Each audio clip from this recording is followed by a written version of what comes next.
خو اوس راځو دغه فیچر پروډکټس ته.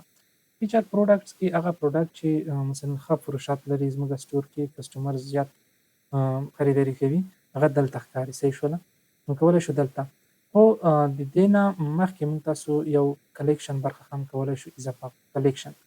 نو کلیکشن څه ته ویل کېږي؟ یعنی یو کټګوري، مثلا یو کټګوري دی په هغې کې مختلف پروډکټ موجود د یوې کټګورۍ. مثلا که چېرته موږ تاسو مین او ویمن لپاره پروډکټ ولرو، او مین یو کلیکشن دی، ویمن دویم کلیکشن دی. صحیح شوله؟ یعنې د هرې برخې پروډکټ به په یو کلیکشن کې اچوو. نو دغه هم ترتیبولی شو.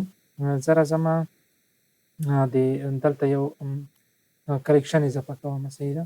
دلته چې کلیک ودرېږو نو زه به انتخاب کوم. دلته تیار د کلیکشن اپشن شته. نو دلته که وګورو موږ تاسو سره به د کلیکشن اپشن موجود وي. کلیکشن لیست صحیح ده، دې باندې کلیک کوو.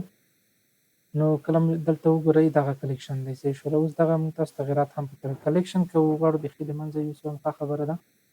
او بل راځو دغه شکلونه دي څه ډول وي، سپیر شکل کې دي وي، کوم شکل کې کولی شي دغه تغیرات پکې راوړي. دغه د ایمیج شکل دی. اوس دا مثلا 3 دي، زه غواړم چې دا 2 شي. صحیح ده؟ نو عکسونه به 2 وي، خو دلته یو بیا هم راغللو، دغه موږ تاسو ډیلیټ کولی شو. صحیح ده؟ مستقیما راځو 3 ډاټس باندې کلیک کوو، ریموو. صحیح ده؟ فقط 2 پاتې شول، دا 2 ښه راځي. صحیح ده؟ دغه شکل سره دا پروډکټ. اوس دلته خو رینډم پروډکټ موجود دي. کله چې موږ تاسو پروډکټ اضافه کړو، هغې نه وروسته موږ تاسو ته دا ښکاره کېږي. وګورئ یو بله مهمه موضوع، دغه هیرو سیکشن دویمې برخې ته راغلو او کلیکشن اول شو. موږ تاسو په همغه ډول سره راځو دلته. نو دلته به موږ تاسو دغه د سلاید شو برخه چې ده، دا به د کلیکشن څخه رامخکې کړو. صحیح ده؟ نو کلیکشن لیست اول او راځو سلاید شو. سلاید شو به دغه ځای کې د ترتیب سره ډېر راحت سره موږ تاسو کولی شو چې تنظیم کړو. دا سلاید شو راوړو دغه برخې ته. نو صحیح شو. نو او دغه کلیکشن دی. کله چې پروډکټ هم اضافه شي نو کلیکشن برخه کې بیا خپله راځي. او بل فیچر برخه ده. نو فیچر برخه مثلا که دلته موجوده نه وي، د اول نه موجوده ده، دا به زه ریموو کړمه. نو تاسو ته یې زه ښایم چې موږ سر نه څه ډول راوړلی شو.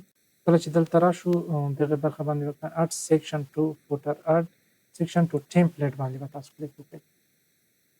بېرته به راشو، یا که دغې برخې نه وي کولی شئ دلته راشئ. صحیح ده؟ دغه لیست کې وګورئ. که څه دا د سلاید شو کلیکشن برخه وه، کلیکشن برخه وه. که بل هم اضافه کوو دلته به کلیک وکړو او دلته به موږ تاسو فیچر پروډکټس باندې کلیک وکړو. فیچر پروډکټس به دلته موږ تاسو سره اضافه شي. صحیح ده؟ نو دغه فیچر پروډکټ دی، هغه پروډکټ چې موږ سره زیات فروشات ولري. نو راځو دغه برخه کې موږ تاسو اوس یو څه چینجز یا تغیرات راولو. فیچر پروډکټس کې کوم پروډکټ موږ تاسو اضافه کوو. عموما کولی شو مثلا دغه برخه کې نیو ارایولز اضافه کړو. ها فیچر برخه موږ تاسو اضافه کړله، کلیکشن برخه مو هم اضافه کړله. موږ تاسو یو څو پروډکټس ته هم ضرورت لرو تر څو دلته موږ تاسو شو اپ کړو. زه راځم دغه اول سیو کومه او له هغې نه وروسته راځمه د شاپیفای ډاشبورډ ته.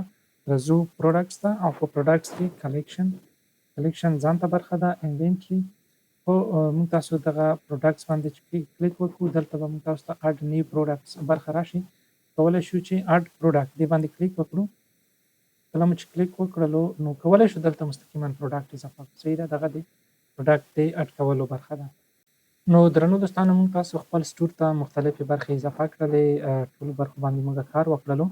نو موږ تاسو به انشاءالله دا هم زده کړو چې څه ډول کولی شو دغه برخو کې زموږ پروډکټ وښودل شي. صحیح ده؟ یعنې دغه مختلفو برخو کې فیچر پروډکټس یا نیو ارایول دغه پر ځای کولی شو نیو ارایول واخلو، هغه پروډکټ چې مثلا نوي را رسېدلی دي او دغه پروډکټ. نو دا به انشاءالله بیا موږ تاسو په جدا درسونو کې زده کړو چې پروډکټ خپل سټور ته څه ډول اضافه کولی شو.